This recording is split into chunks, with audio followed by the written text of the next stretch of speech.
I'm Ivan Kocmarek, founder of Cartoon Foundry here in Hamilton, and this is True North Country Comics Podcast.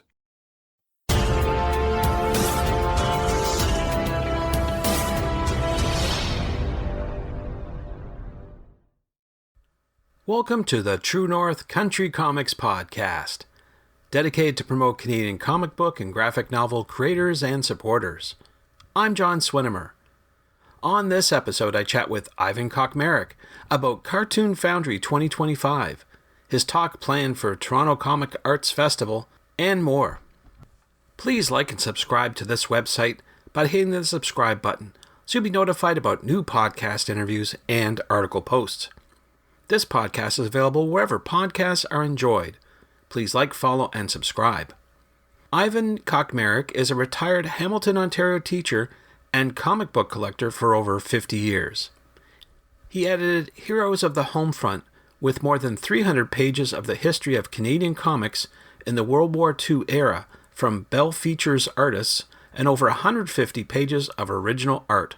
Ivan has been instrumental in many exhibits promoting Canadian wartime comic books, including World War II Comics in Canada exhibit held at the Canadian Warplane Heritage Museum in Mount Hope, Ontario. One of his recent projects was curating a book entitled Trailblazers, a tribute to Canada's World War II comic creators. The Cartoon Foundry 2025 is a not-for-profit, art-focused event that promotes and celebrates the art of cartooning in Hamilton. The aim is to create a vibrant and inclusive community for cartoonists of all levels and backgrounds, while fostering appreciation and understanding of the medium and its rich history in Hamilton. There's something for everyone at Cartoon Foundry, from informative and engaging panel presentations featuring area artists and more, screening of movies with panel discussion afterwards, an artists' alley featuring local and regional artists displaying and selling their work, as well as signing and ready-to-do commissions or simply engage with attendees. In addition to the creators attending, James Whaley, publisher of the 1970s Canadian magazine Orb, is relaunching his central character, the Northern Light, at the event. This superhero predates Captain Canuck, and it'll be great to have him back in the public eye again. So, without further ado, here's my chat with Ivan Kocmarek about Cartoon Foundry 2025, his talk planned for the Toronto Comic Arts Festival, and more. So, Ivan Kocmarek, thank you very much for taking time to chat with me. You're welcome. I'm happy to do this. It's always a great time chatting with you. I know we've chatted in the past about many different things, but before I get going with all the questions, I would like to know, what are you reading today? I'm reading an 800-page tome, which is only the first volume of a series of 2 books by Ian McGilchrist, and it's on the 2 sides of the brain, how they differ in approaching the world. And it's called The Matter with Things. And it's taken me a heck of a long time because I've got to read stuff over and over again. But it's good. It's very rewarding. Wow, that sounds like a weightlifter. Yeah, it does. I get a workout every time I pick it up. There you go. Well, good stuff. Good stuff. So normally when we chat, we're talking about Canadian comic book creators of the past, which you've done a great job of promoting and encapsulating in different books. But this time we're talking about current day creators. I know that you're organizing a comic book creators event in Hamilton, and I wonder if you could talk a little bit more about it. Well, for sure. Yeah, it began 3 years ago. I began it 3 years ago in conjunction with the Hamilton Central Library, and they've been very supportive. We've grown each year. And the intent was to sort of have a micro TCAF. If anybody's been to TCAF knows what they have there at the old Reference Art Library, even though they're not having it there this year. But, 3, 4, 5 stories of stuff with tablers from all over the world. We just wanted to represent the Hamilton area because it's changed so much in the last few decades, and get Hamilton, not just comic creators, but cartoonists, editorial cartoonists, tattooists, illustrators, and get them representative. Our usual ratio that we try to strive for is about 70% Hamilton representation and 30% from outside in the greater area. That's what we try to do. We try to get the people to be engaged with the creators from our area so much because they're not known as well. And Hamilton has changed already, as a matter of fact, from this old industrial, ambitious city that was sometimes called the armpit of Ontario to this great artistic center with a lot of people moving in from Toronto because of the cheaper rents. they're just putting out all this massive stuff. You've got Joe Ullman, you've got David Collier, you've got Vince Marchesano, James Whaley, all these people and more and more. Greg Hyland's going to be at the show, so I can go on naming them. But that's what we're trying to do. We'll have another event next year, and we'll grow a little bit more. Sounds good. Now, pardon my ignorance, but and you might know this better than I would, but is Hamilton known for comic book creators? Well, they have been in the past. I mean, look at Win Mortimer, one of the biggest creators in the Golden Age. So he's got there. You've got Ken Lashley. I was just trying to think of his name. He was in Burlington, which is a suburb of Hamilton. He's a huge comic book creator. Dave Sim was born here. He's moved away since. And not so much just comic creators, though there are comic creators here, but more graphic novelists and Oh. people like that. It's become a hub, and we're just trying to get people to be aware of it. Well, that was going to be my next question. Why do you feel that there is a need to create this event? Is it a lack of something or is it a need to promote Yeah, something? because everybody, when they look for comic book creators and cartoonists and editorial cartoonists, graphic novelists, they look to Toronto and Montreal. We're just saying we can look right in our own backyard and find stuff that will challenge Toronto and Montreal. We don't have to be a little satellite anymore. We can celebrate our own talent and our own creativity. That's true. Typically, when I think of Hamilton, of course, we all think of Steel City. I mean, that's typically the way the city's been promoted and that sort of thing. And Yeah. arts, maybe not so much. So maybe there is an opportunity there. Got a big art crawl every month. Just one street, main street, James Street's closed off, and we have artistic displays and bands and different things all up and down the street. And we've got great art galleries. We're putting out so much stuff. It's just growing in that direction. And that was one of the original impetuses to show how Hamilton's changed from this steel city, from this hard knock, crazy place, which was a nice place to grow up in too, because I grew up in it, but to this more cultured, more artistic, more sensitive place. And it's working. It's good. Let's dig into the Cartoon Foundry event more. What Sure. would attendees find when they come to this event? Can you talk about some of the activities that will be going on as well? Oh, for sure. Our main activity is sort of the center. It's our Artist Alley, which will have 32 tablers this year, including people like Rick Taylor, Greg Hyland, Joe Ullman, David Collier, Ricky Lima. Studio Comics will be there, and more. Besides that, we have a presentation room where there are 4 panels during the day. The first panel will be by Dave Ross, hopefully Ken Burrows. We have both of them together from MTM College to give a panel on comic book creation. Actually, I think it's been moved to the second panel, and the first panel is on Hamilton animation, which is run by Charlie from the Mohawk College animation department. He'll be moderating it and running it. So we got that. Then we've got Dave Ross and Ken Burrows doing this comic book workshop. And then after that, actually, I'll be presenting on Aram Alexanian, which was a huge carpet king here in Ontario, but also was a comic book artist when he was 15 and 16 and loved comics all his life. And we'll have his son-in-law and his daughter talking about how he loved comics so much. And it's funny because this year is the 100th anniversary of Alexanian carpets here in Ontario, and they're sort of celebrating that. So we think that's apropos. The very last panel will be our local newspaper cartoonist, Graham McKay, and a bunch of the, I think 3 or 4 of the Toronto editorial cartoonists talking about how they interpret Trump in their cartoons and how they deal with Trump in their cartoons. So we're really looking forward to that as well. And I was on the blog on your website today, and I think that there's a special guest. Can you talk about who that will be? Well, we just found that out this week, and it's going to be Jason Lowe, who created The Wow. Pitiful Human Lizard, and he's now a Marvel artist, a well-established Marvel artist. And he just managed to free up time to be able to make it, so we look forward to having him as sort of our special guest.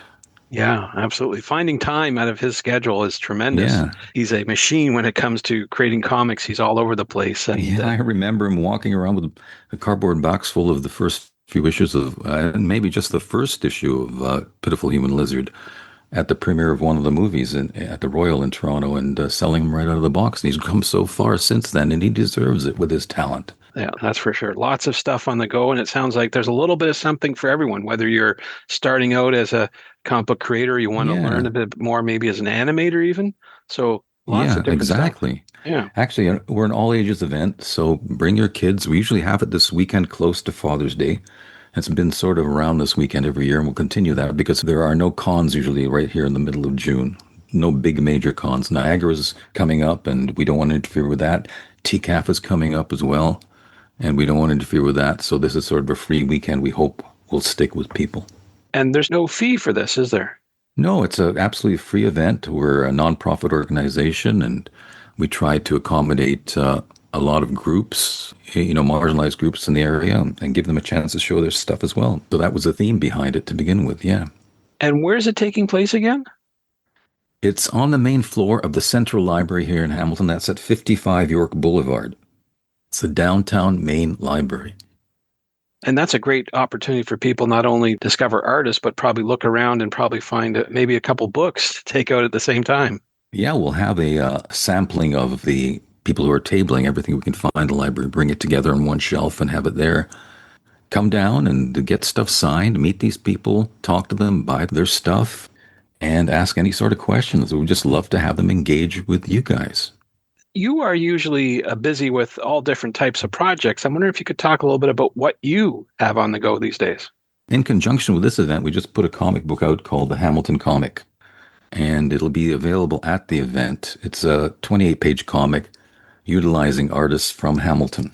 The theme, the idea, the gist of the comic was to have each artist do a one-page take on what they felt Hamilton was about.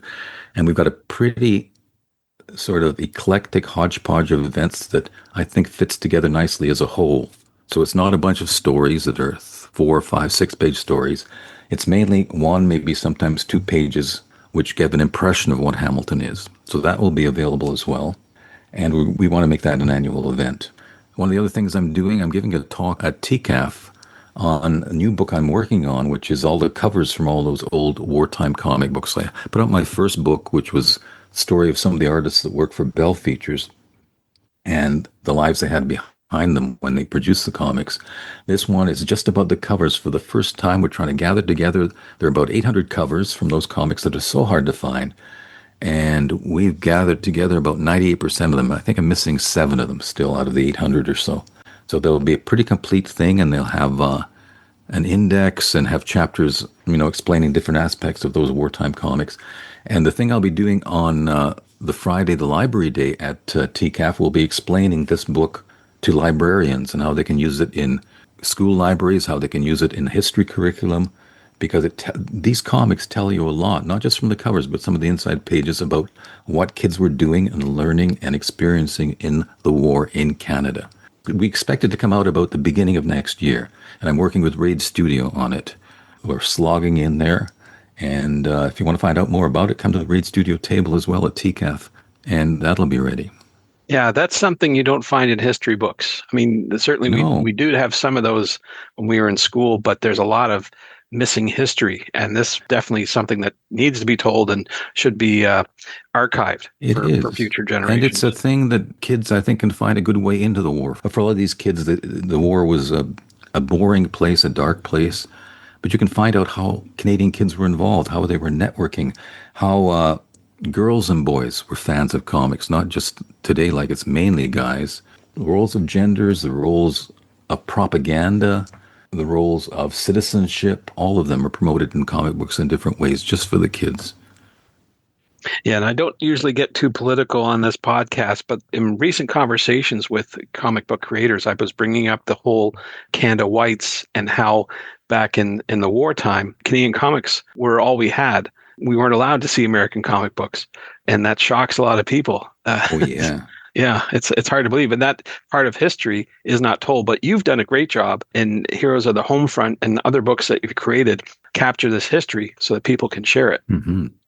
That, John, that's a question I get the most when I give a talk, whether it's at a con or a museum or a library or an art gallery or even a classroom, about those comics.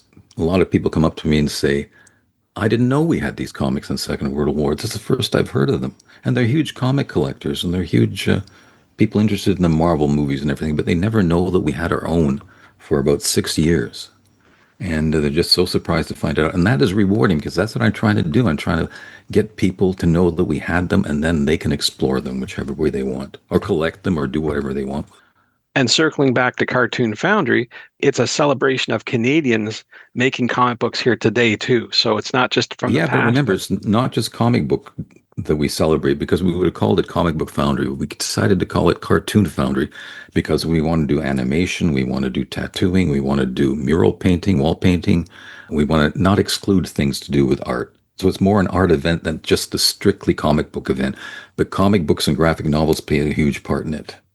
Very good. Well, thank you for correcting me, because that's very important. When people come out to the event, they want to be able to experience everything they can. That's great. Yeah. So for people who want to find out more about the event and perhaps what you're up to, where do you recommend that people go online?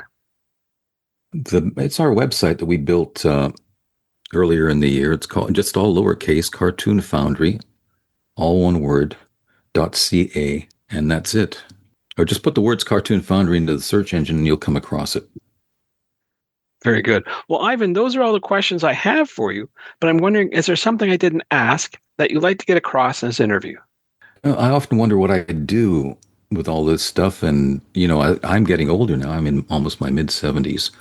And I've lived with comic books and grown up with them all my life and had different relationship with them. And I just want to be a friend to comics, and especially a friend to Canadian comics, and get our own kids and collectors interested in them, because they're valuable things, they're educational things, they're things worth collecting. And we ourselves, and given in this atmosphere of nationalism and sort of reaction to what Trump wants to do by making us a 51st state, we have to know what our own treasures are. And I think these are real treasures, even though they're made very quickly and flippantly during the World War, just for a period of about 6 years. They're special, and I want people to know about them. Thanks to Ivan for the chat. You can discover more about Cartoon Foundry 2025 at cartoonfoundry.ca. And thank you for tuning in to the True North Country Comics podcast. I invite you to visit the True North Country Comics website to listen to even more conversations and discover more about creators' insight on making comic books and graphic novels. I encourage you to subscribe via the website so you'll be notified about new podcast interviews and article posts. This podcast is available wherever podcasts are enjoyed. Please like, follow, and subscribe. You can follow along True North Country Comics on most social media sites, and you're encouraged to send any and all feedback to John at truenorthcountrycomics.com. Thanks for tuning in, and come back soon for another episode. Bye for now. True North Country Comics podcast is copyright True North Country Comics, copyright 2025.